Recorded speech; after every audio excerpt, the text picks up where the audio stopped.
സുഹൃത്തുക്കളെ, കഴിഞ്ഞ ഏപ്രിൽ മാസം 9-ാം തീയതി നിയമസഭാ തെരഞ്ഞെടുപ്പ് നടന്നു. മെയ് മാസം 4-ാം തീയതി അതിൻ്റെ റിസൾട്ട് വന്നു. ഇന്ന് മെയ് മാസം 13-ാം തീയതിയായി. ഏകദേശം 10 ദിവസത്തോളം ആവുന്ന റിസൾട്ട് വന്നിട്ട്. ഇന്നിപ്പോൾ രാത്രി സമയം 13-ാം തീയതി രാത്രി 9 മണി കഴിഞ്ഞ് 2 മിനിറ്റ് ഉണ്ടാകുമ്പോഴാണ് ഞാൻ ഈ വീഡിയോ ഷൂട്ട് ചെയ്യുന്നത്. ഈ സമയത്തിൽ മുഖ്യമന്ത്രി പ്രവചനത്തിലേക്ക് പോവുക എന്ന് പറഞ്ഞു കഴിഞ്ഞാൽ അത് എന്താ പറയുക,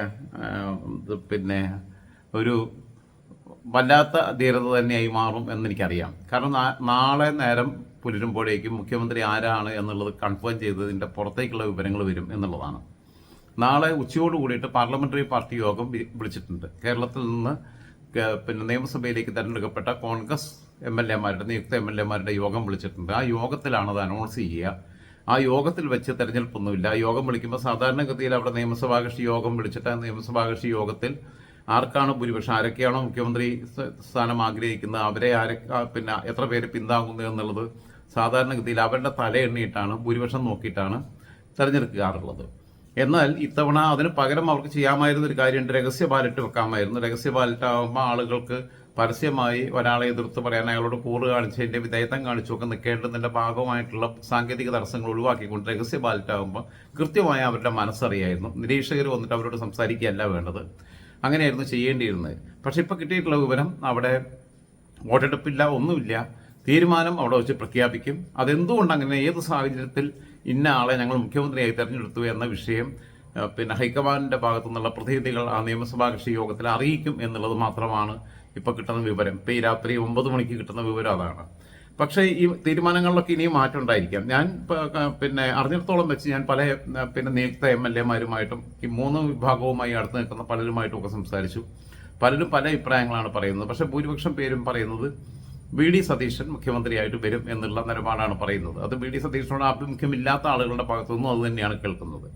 അപ്പോൾ അവിടെ പറയുന്ന ചില വാദങ്ങൾ ഈ വിഷയത്തെ ഇത്രയും വഷളാക്കിയതിനകത്ത് 3 കൂട്ടർക്കാണ് പങ്കുള്ളത്. കോൺഗ്രസ് പോലെയുള്ള ഒരു മതേതര രാഷ്ട്രീയ പ്രസ്ഥാനത്തെ മതപരമായി ഭിന്നിപ്പിക്കുന്നതിൽ ഏറ്റവും വലിയ പങ്ക് വഹിച്ചത് 3 കൂട്ടരാണ്.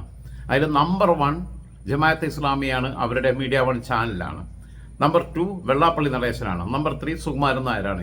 ഇവർക്ക് പൂച്ചയ്ക്ക് എന്താ പുണ്ണിക്ക് നടത്തുക കാര്യം? ഇവർക്ക് 3, എന്നെ സംബന്ധിച്ചിടത്തോളം എനിക്ക് കാര്യമുണ്ട്. ഞാൻ കോൺഗ്രസിൽ പ്രവർത്തിച്ചിട്ടില്ലെങ്കിലും ഞാൻ ഇപ്പോൾ ഒരു പാർട്ടിയിലും കഴിഞ്ഞ 20 വർഷമായിട്ട് ഒരു പാർട്ടിയിലും പ്രവർത്തിക്കുന്നില്ല എന്നുണ്ടെങ്കിൽ തന്നെ എനിക്ക് കാര്യമുണ്ട്.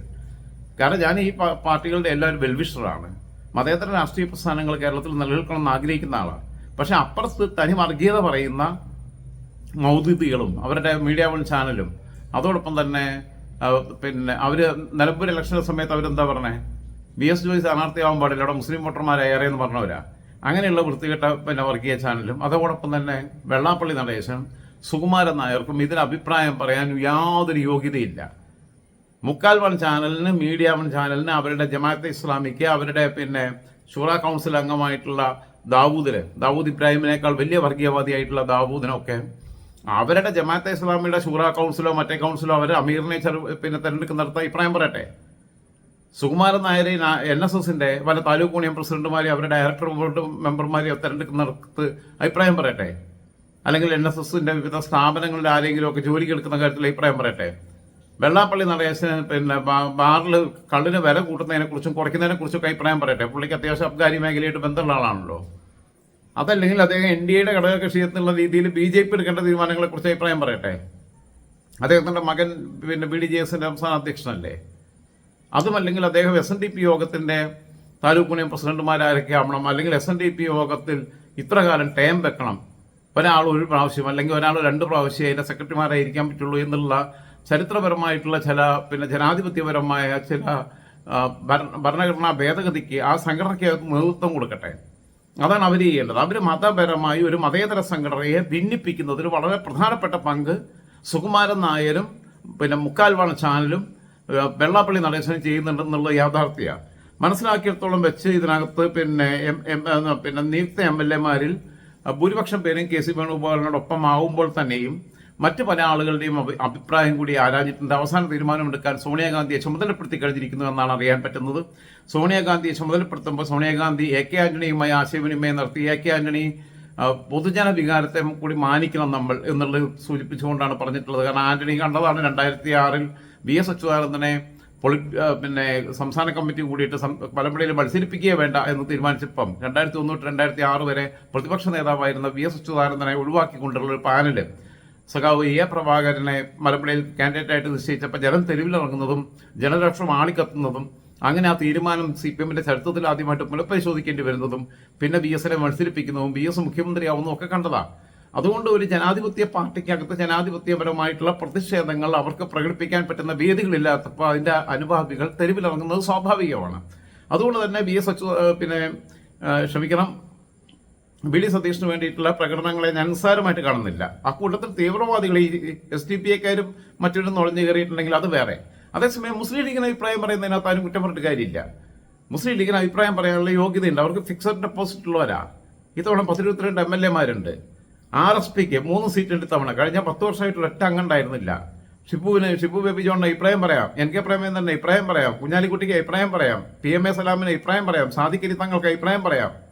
കേരള കോൺഗ്രസ് ജോസഫ് ഗ്രൂപ്പ് മത്സരിച്ച 8 സീറ്റിൽ 7 സീറ്റിലും ജയിച്ചു. അവർ മത്സരിച്ചുകൊണ്ടിരുന്ന 2 സീറ്റ് വിട്ടുകൊടുത്ത് അവിടെ UDF ജയിച്ചു. ഇല്ലെങ്കിൽ അതും കൂടി ഉണ്ടായിരുന്നെങ്കിൽ 10 സീറ്റിൽ മത്സരിച്ച് 9 സീറ്റിലും ജയിക്കുന്ന സ്ഥിതി ഉണ്ടാവുമായിരുന്നു. അതിൽ തന്നെ അവർ തൃക്കരിപ്പൂർ സീറ്റ് അവർ വിട്ടുകൊടുത്തിട്ട് പയ്യന്നൂർ സീറ്റിലാണ് പോയി മത്സരിച്ച്. ഇല്ലാന്നുണ്ടെങ്കിൽ അവർ തൃക്കരിപ്പൂർ തന്നെ അവർ തന്നെ മത്സരിക്കുകയാണെന്നുണ്ടെങ്കിൽ അവർക്ക് അത് ജയിക്കായിരുന്നു. 8-8 ജയിക്കായിരുന്നു. 100 പെർസെൻറ്റേജ് ആവുമായിരുന്നു സ്ട്രൈക്ക് റേറ്റ്. അപ്പോൾ PJ ജോസഫിനും മോൻസി ജോസഫിനും തോമസ് ഉണ്ണിയാടനും അപ്പു ജോസഫിനും ഒക്കെ അഭിപ്രായം പറയാം. വേണ്ട, അവരെ പുതിയ MLA-മാരായിട്ടുള്ള നമ്മളെ റിജി ചെറിയാന് കുട്ടനാട് എന്നുള്ള MLA, അതേപോലെ ശിവചേട്ടന് കോതമംഗലത്ത് നിന്നുള്ള ഷിബു തെക്കുംപുറ MLA എന്നിവത്തെ MLA, ഇവർക്കൊക്കെ അഭിപ്രായം പറയാം. പക്ഷെ മറ്റൊരെന്ത് എഴുതിയിട്ട് അഭിപ്രായം പറയണേ? ലീഗിന് അഭിപ്രായം പറയാം. അവരുടെ എല്ലാ അഭിപ്രായത്തെ മുഖവലിക്ക് നിൽക്കുന്നതിൽ യാതൊരു കാര്യം തെറ്റുമില്ല. എന്തായിരുന്നാലും AK ആന്റണിയുടെ അഭിപ്രായം ചോദിച്ചിട്ടുണ്ട്, കൊടിക്കുന്നിൽ സുരേഷിന്റെ അഭിപ്രായം ചോദിച്ചിട്ടുണ്ട്. അവരെല്ലാം VDക്ക് ഫേവറബിൾ ആയിട്ടുള്ള ഒരു നിലപാടിലേക്ക് എത്തിക്കഴിഞ്ഞിരിക്കുന്നു എന്നുള്ളതാണ് അറിയാൻ പറ്റുന്നത്. രാജ്മോഹൻ ഉണ്ണിത്താൻ ഉൾപ്പെടെയുള്ള MLA-മാരും MP-മാരും VDക്ക് അനുകൂലമായിട്ടുള്ള നിലപാടിലേക്ക് എത്തിയിരിക്കുന്നു. ആന്റോ ആന്റണി KC-യുടെ പേര് ആണ് നിർദ്ദേശിച്ചിരിക്കുന്നത് എന്നൊക്കെയുള്ളതാണ് അറിയാൻ പറ്റുന്നത്. ഏതായിരുന്നാലും മനസ്സിലാക്കേണ്ടുന്ന ഒരു കാര്യം എന്താണെന്ന് വെച്ച് കഴിഞ്ഞാൽ ഈ അവസാന ഘട്ടത്തിൽ ഇന്ന് പാതിരാത്രിയിൽ എന്തൊക്കെ നാടകങ്ങൾ നടക്കുമെന്ന് എനിക്കറിയില്ല. ഇല്ലെങ്കിൽ VD സതീശൻ കേരളത്തിന്റെ മുഖ്യമന്ത്രിയായി പ്രഖ്യാപിക്കപ്പെടും നാളെ കോൺഗ്രസിന്റെ പാർലമെന്ററി പാർട്ടി യോഗത്തിൽ. അത് പത്രക്കാരോട് പോലും ആവില്ല, പത്രസമ്മേളനത്തിലൂടെ ആവില്ല പ്രഖ്യാപനം. അവിടെ വെച്ചിട്ട് ആ തീരുമാനം അറിയിച്ചതിന് ശേഷം മാത്രമായിരിക്കും പത്രക്കാർക്ക് അതപ്പോൾ തന്നെ വിവരം കൊടുക്കാൻ MLA-മാർ തന്നെ ഉണ്ടാവും. അപ്പം ഇതിൽ ശ്രദ്ധിക്കേണ്ട കാര്യം പിന്നെ ഈ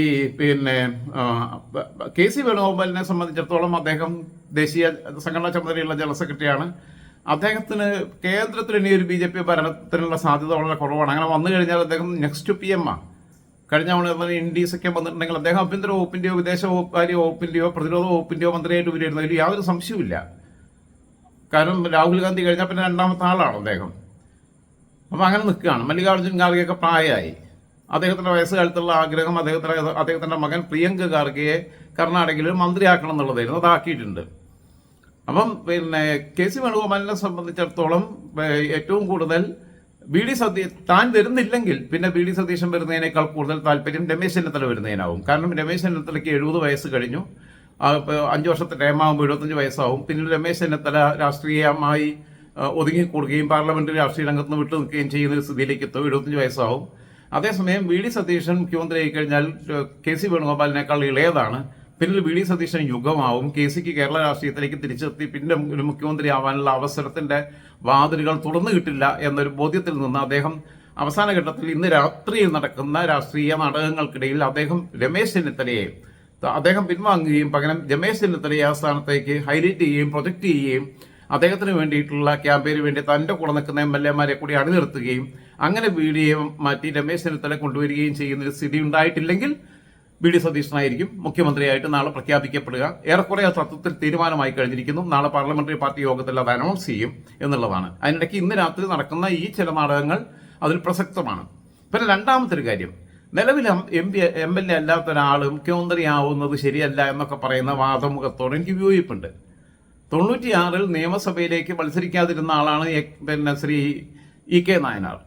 96-ൽ നിയമസഭയിലേക്ക് മത്സരിക്കാതിരുന്ന EK നായനാർ അന്ന് മാരാരിക്കുളത്ത് സിറ്റിംഗ് MLA ആയിരുന്ന പിന്നെ ശ്രീ വി എസ് അച്യുതാനന്ദൻ അവിടെ പരാജയപ്പെട്ടപ്പോൾ ടി കെ പളനി ഉൾപ്പെടെയുള്ളവർ കാല് വാരിയിട്ട് അദ്ദേഹം ഫ്രാൻസിസിനോട് പരാജയപ്പെട്ടപ്പോൾ നിയമസഭാംഗമല്ലാതിരുന്ന ഇ കെ നായനാരെയാണ് പാർട്ടി നിർദ്ദേശിച്ചത്.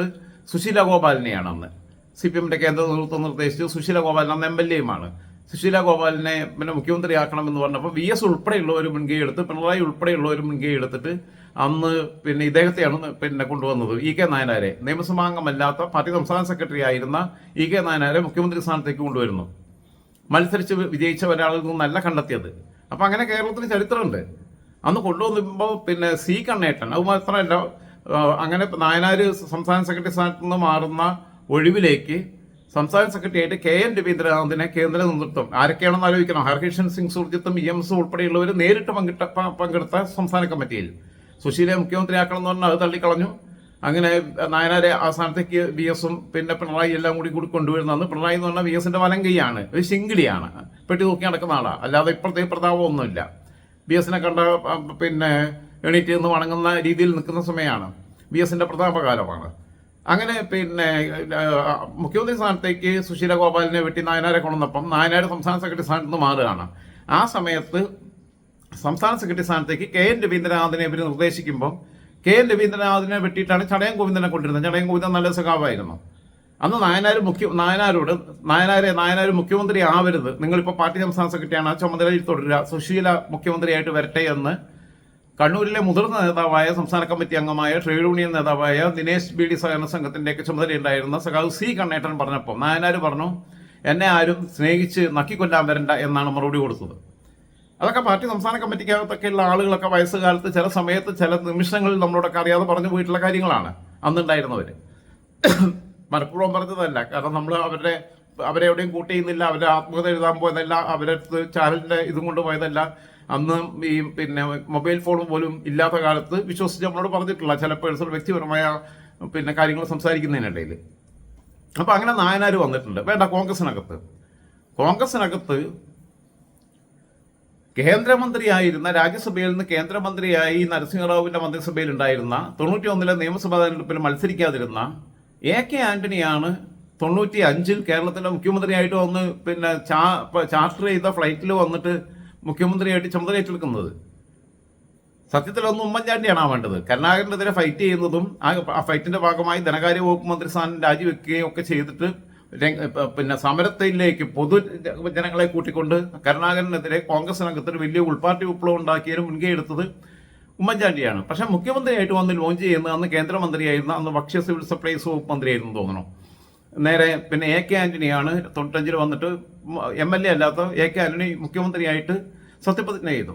അതിനുശേഷം പിന്നീട് അദ്ദേഹം തിരുരങ്ങാടിയിൽ പിന്നെ മറ്റേ നമ്മളെ UA വീരാൻ മുസ്ലിം ലീഗ് വിട്ട് സെട്ടു സാഹിബിൻ്റെ കൂടെ പോയപ്പം രാജിവെച്ച ഒഴിവിൽ തിരുരങ്ങാടി മണ്ഡലത്തിൽ നിന്ന് 95-ൽ മത്സരിച്ച് വിജയിക്കുന്ന ഒരു വർഷം അങ്ങനെ ആണ് അദ്ദേഹം മുഖ്യമന്ത്രിയാവുന്നത്.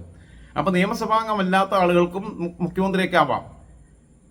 കോൺഗ്രസിൻ്റെ നിയമസഭാ കക്ഷിയിലേക്ക് എനിക്കും വേണമെങ്കിൽ മത്സരിക്കാം മുഖ്യമന്ത്രി സ്ഥാനത്തേക്ക്. എന്നെ പ്രപ്പോസ് ചെയ്യാനും സെക്കൻഡ് ചെയ്യാനും എനിക്ക് വോട്ട് ചെയ്യാനും ആൾക്കാരുണ്ടെങ്കിൽ എനിക്ക് എന്നെ മുഖ്യമന്ത്രിയാക്കാം. ഞാൻ ഏതെങ്കിലും മണ്ഡലത്തിൽ നിന്ന് 6 മാസത്തിനുള്ളിൽ മുഖ്യമന്ത്രിയായിട്ട് സത്യപ്രതിജ്ഞ ചെയ്തിട്ട് പിന്നെ ജയിച്ചു വരണം എന്നുള്ളതേ ഉള്ളൂ. അപ്പോൾ അത്തരം വാദങ്ങൾക്കകത്തൊന്നും അർത്ഥമില്ല. എന്തായിരുന്നാലും 10 ദിവസങ്ങളായിട്ട് നടന്നുകൊണ്ടിരിക്കുന്ന നാടകത്തിന് നാളെ ഉച്ചയോടെ അറുതിയാവും. ഇന്ന് രാത്രിയോടെ ഞാൻ ഈ പറഞ്ഞ കാര്യം, ഞാൻ എന്തായാലും ആകുന്നില്ലെങ്കിൽ എന്നാൽ പിന്നെ സതീശനാവണ്ട, രമേശ് ആവട്ടെ എന്ന രീതിയിലേക്ക് ഒരു ഫോർമുലയിലേക്ക് അതിൻ്റെ അന്തിമഘട്ട ചർച്ചകൾ നടക്കുന്നുണ്ട് എന്ന വിവരമാണ് അറിയാൻ കഴിയുന്നത്. അതിൽ കേസ് വിജയിച്ചാൽ VD സതീശൻ വെട്ടപ്പെടും. ഇല്ലെങ്കിൽ VD സതീശൻ കേരളത്തിൻ്റെ മുഖ്യമന്ത്രിയായി നാളെ പാർലമെന്ററി പാർട്ടിയിൽ പിന്നെ അനൗൺസ് ചെയ്യപ്പെടും. അവിടെ നിർദ്ദേശം വെക്കുകയല്ല ചെയ്യുന്നത്, അവിടെ വോട്ടെടുപ്പില്ല, അവിടെ വേറെ തലയെണ്ണലില്ല, അവിടെ രഹസ്യ ബാലറ്റില്ല, ഒന്നുമില്ല. എന്തുകൊണ്ട് VD വരണം എന്നും അതിന് VD പ്രഖ്യാപിക്കാനിടയായ സാഹചര്യവും നിയുക്ത MLA-മാരെ കൺവിൻസ് ചെയ്യുക എന്ന ഉത്തരവാദിത്തം മാത്രമായിരിക്കും ഹൈക്കമാൻഡിൻ്റെ മുമ്പിലുണ്ടാവുക എന്ന് മാത്രം അറിയിച്ചുകൊണ്ട് ഇതുവരെയുള്ള അപ്ഡേറ്റ്സ് ഇതാണ്. ഇപ്പോൾ രാത്രി സമയം പിന്നെ രാത്രി സമയം 9:17 ഞാനിവിടെ വെച്ച് അവസാനിപ്പിക്കുകയാണ്. ഞാനിപ്പോൾ തന്നെ 14 മിനിറ്റ് നിങ്ങളോട് സംസാരിച്ചു. ഈ 14 മിനിറ്റ് കൊണ്ട് എന്തൊക്കെ കാര്യങ്ങൾ സംഭവിച്ചു എന്നുള്ളത് എനിക്കറിയില്ല. ഇനിയുള്ള വരുന്ന മണിക്കൂറുകളിൽ എന്തൊക്കെ സംഭവിക്കുന്നുണ്ട് എന്നുള്ള കാര്യം എനിക്കറിയില്ല. മനസ്സിലാക്കിയിടത്തോളം വെച്ച് രമേശ് ചെന്നിത്തലയും KC വേണുഗോപാലും BD സതീശനും ഉറക്കം 3 മണിക്കൂർ 3.5 മണിക്കൂറാണ്. അത് തന്നെ ഒരു മെഡിക്കേഷൻ എടുത്തിട്ടാണ് ഉറങ്ങുന്നത് എന്നുള്ളതാണ്. അവരുടെ ആരോഗ്യനില 3 പേരേതും ഈ മുഖ്യമന്ത്രിയൊക്കെ തെരഞ്ഞെടുത്തതിന് ശേഷം വേണം നല്ല ചികിത്സയ്ക്ക് പോകാനെന്നുള്ള ഒരവസ്ഥയുണ്ട്. അത്ര കണ്ടവർ ഉറങ്ങുന്നില്ല, അവരുമായിട്ട് അടുപ്പുള്ളവർ ഉറങ്ങുന്നില്ല. ഞാൻ പറഞ്ഞല്ലോ, ഉറക്കഗുളിക വരെ കഴിച്ച് ഉറങ്ങേണ്ടി വരുന്ന അവസ്ഥയിലേക്ക് അവർ എത്തിയിട്ടുണ്ട്. എന്തായിരുന്നാലും കേരളത്തിൽ ജമാഅത്തെ ഇസ്ലാമിയുടെയും സുകുമാരൻ നായരുടെയും ഇവിടുത്തെ ബിഷപ്പുമാരുടെയും ഇവിടുത്തെ വെള്ളാപ്പള്ളി നടേശന്റെയും ഇവിടുത്തെ തീവ്രവാദി സംഘടനകളുടെയും ഒന്നും മുമ്പിൽ മുട്ടുമടക്കാത്ത, അവർ ഹൈജാക്ക് ചെയ്യാത്ത രീതിയിൽ ഒരു സർക്കാരിനെ നയിച്ചുകൊണ്ട് പോകാൻ ഇവരിൽ ആര് മുഖ്യമന്ത്രിയായാലും അവർക്ക് സാധിക്കണം. അത് സാധിച്ചിട്ടില്ലെങ്കിൽ അത് നിങ്ങൾ മതേതര ജനാധിപത്യ കേരളത്തോട് ചെയ്യുന്ന ഏറ്റവും വലിയ കൊടിയ അപരാധമായിരിക്കും.